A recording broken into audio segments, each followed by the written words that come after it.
ಅತ ಚಿಕ್ಕಬಳ್ಳಾಪುರದಲ್ಲಿ ಸರ್ವೆ ಮಾಡುವಾಗಲೇ ಕೊನೆಯುಸಿರು ಬಿಟ್ಟಿದ್ದಾರೆ ಶಿಕ್ಷಕ. ಜಾತಿ ಗಣತಿಯ ಸಂದರ್ಭದಲ್ಲಿ ಹೃದಯಾಘಾತದಿಂದ 57 ವರ್ಷದ ರಾಮಕೃಷ್ಣಪ್ಪ ಸಾವನ್ನಪ್ಪಿದ್ದಾರೆ. ಚಿಂತಾಮಣಿ ತಾಲೂಕಿನ ಬೂರಗಮಾಕಲಹಳ್ಳಿ ಗ್ರಾಮದ ನಿವಾಸಿ ಹೃದಯಾಘಾತಕ್ಕೆ ಮೃತಪಟ್ಟಿದ್ದಾರೆ.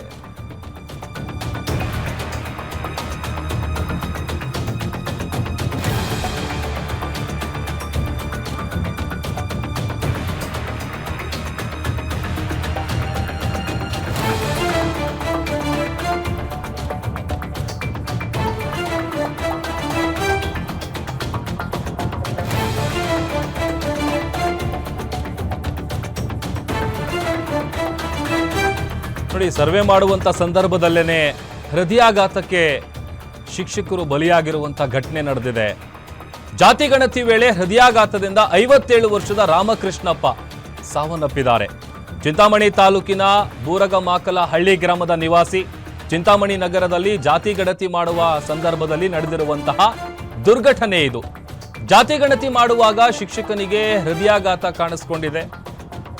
ಮುರಗಮಲ್ಲ ಗ್ರಾಮದ ಪ್ರಾಥಮಿಕ ಆಸ್ಪತ್ರೆಗೆ ಅವರನ್ನ ಕರ್ಕೊಂಡು ಹೋಗಲಾಯಿತು. ಅದಾದ ಬಳಿಕ ಹೆಚ್ಚಿನ ಚಿಕಿತ್ಸೆಗೆ ಅಂತ ಹೇಳಿ ಚಿಂತಾಮಣಿ ನಗರದ ಡೆಕಾನ್ ಆಸ್ಪತ್ರೆಗೆ ಅವರನ್ನ ಶಿಫ್ಟ್ ಮಾಡ್ತಾರೆ. ಆದರೆ ಚಿಕಿತ್ಸೆ ಫಲಕಾರಿಯಾಗದೆ ಮುಖ್ಯ ಶಿಕ್ಷಕ ರಾಮಕೃಷ್ಣಪ್ಪ 57 ವರ್ಷ ವಯಸ್ಸು, ಅವರು ಕೊನೆಯುಸಿರೆಳೆದಿದ್ದಾರೆ.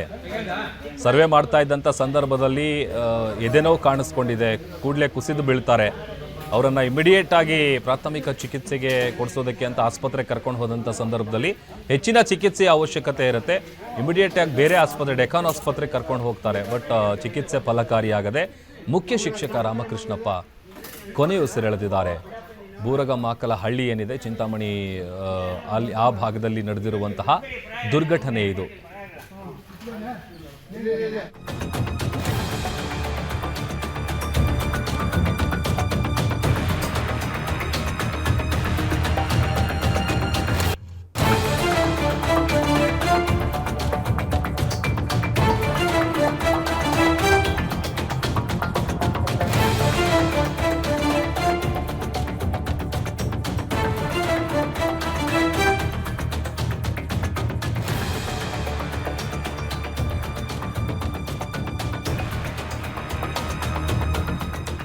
ಇನ್ನ ಮುಖ್ಯ ಶಿಕ್ಷಕನ ಸಾವಿಗೆ ಸರ್ಕಾರವೇ ನೇರ ಹೊಣೆ ಅಂತ ಆರೋಪ ಮಾಡ್ತಾ ಇದ್ದಾರೆ ಸಂಬಂಧಿಗಳು. ಇಳಿ ವಯಸ್ಸಿನ ಶಿಕ್ಷಕರಿಗೆ ಜಾತಿ ಗಣತಿಯ ಒತ್ತಡವನ್ನ ಸರ್ಕಾರ ಕೊಟ್ಟಿದೆ. ಇಳಿ ವಯಸ್ಸಿನ ಶಿಕ್ಷಕರನ್ನ ನಿಯೋಜನೆ ಮಾಡಿರೋದೇ ತಪ್ಪು. ಸರ್ಕಾರದ ವಿರುದ್ಧ ಮೃತ ಶಿಕ್ಷಕ ರಾಮಕೃಷ್ಣಪ್ಪ ಸಂಬಂಧಿಗಳು ಆಕ್ರೋಶ ಹೊರಹಾಕ್ತಾ ಇದ್ದಾರೆ. ನೋಡಿ, ಸರ್ಕಾರದ ವಿರುದ್ಧ ಮಾಡ್ತಾ ಇರುವಂತಹ ಆರೋಪ ಇದು. ಈ ಸಾವಿಗೆ ನೇರ ಹೊಣೆ ರಾಜ್ಯ ಸರ್ಕಾರ. 57 ವರ್ಷ ವಯಸ್ಸಿನ ಶಿಕ್ಷಕರೇನಿದ್ದಾರೆ, ಮುಖ್ಯ ಶಿಕ್ಷಕರು, ಸರ್ವೆ ಮಾಡ್ತಾ ಇದ್ದಂಥ ಸಂದರ್ಭದಲ್ಲಿ ಎದೆನೋವು ಕಾಣಿಸ್ಕೊಂಡು ಕುಸಿದು ಬೀಳ್ತಾರೆ. ಈಗ ಅವರನ್ನು ಕಳ್ಕೊಂಡಂಥ ನೋವಿನಲ್ಲಿ ಕುಟುಂಬಸ್ಥರು ಕಣ್ಣೀರು ಹಾಕ್ತಾ ಇದ್ದಾರೆ.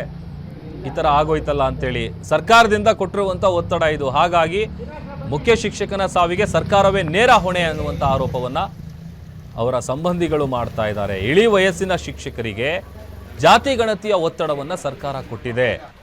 ಹಾಗಾಗಿ ಅವರು ಮೃತಪಟ್ಟಿದ್ದಾರೆ. ಅವರನ್ನ ಮೊದಲಿಗೆ ನೀವು ನಿಯೋಜನೆ ಮಾಡಿದ್ದೇ ತಪ್ಪು ಅನ್ನುವಂಥ ನಿಟ್ಟಿನಲ್ಲಿ ಆರೋಪವನ್ನು ಮಾಡ್ತಾ ಇದ್ದಾರೆ.